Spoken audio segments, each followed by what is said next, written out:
Hello, I'm Dr. Katz, and welcome to Intimate Lens. This is the first of three-part video series about female genital hygiene. Do I have to wash it? How do I have to wash it? What do I have to do about it? And other related questions. So let's dive into it and see what we can find out.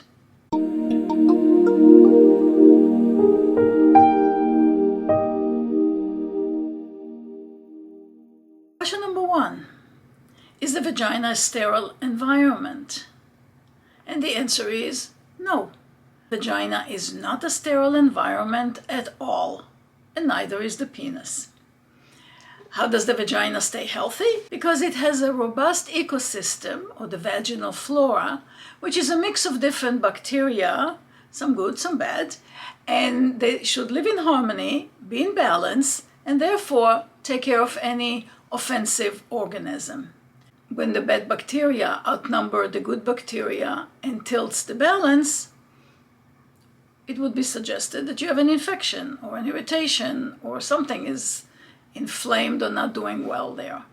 But typically speaking, vagina is not sterile, does not need any sterilizing measures, and it is important to keep the ecosystem of the vagina well balanced.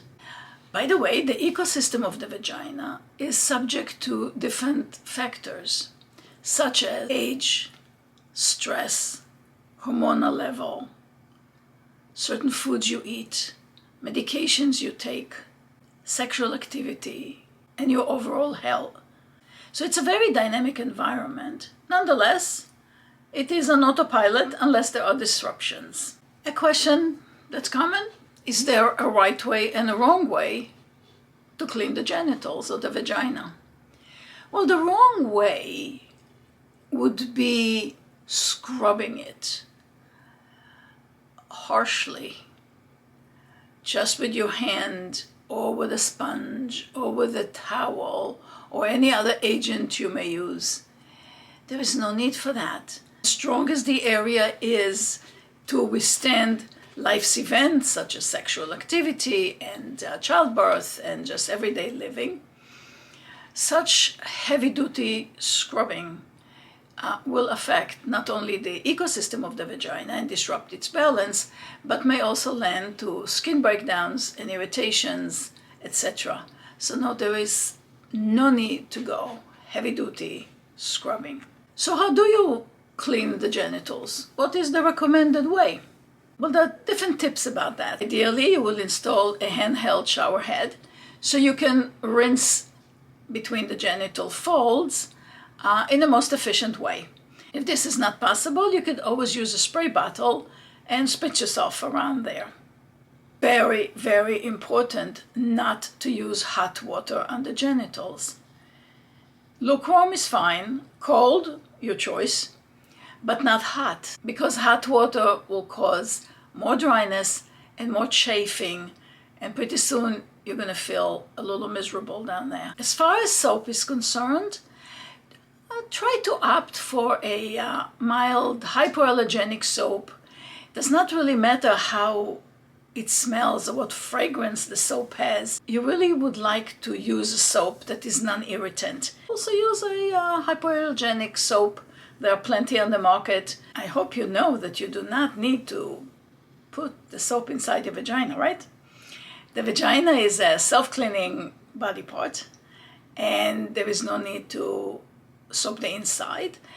But between the lips, around the clitoris, the hair area, etc., of course, you would like to do that. Not scrub, as we said, just gently wash it and then rinse it well. And when you wash it, you use a hypoallergenic soap.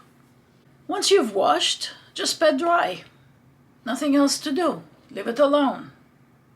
If your genitals feel dry, you can use a barrier ointment on it, such as Aquaphor or Vaseline or any other mild such ointment that does not irritate you, that makes the lips feel lubricated, not sticky, not dry, does not make you feel like you cannot walk because the whole area is so stuck together.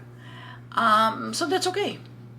You may replenish it once, twice a day. You may replenish it after you use the bathroom. That's all right. Is there a need to clean the genitals after intercourse? Or after any sexual activity, for that matter? The answer is not really. Unless you have an absolute compelling reason why you have to do that. Say you're bleeding, your period, you use tons of lube and it leaks all over the place.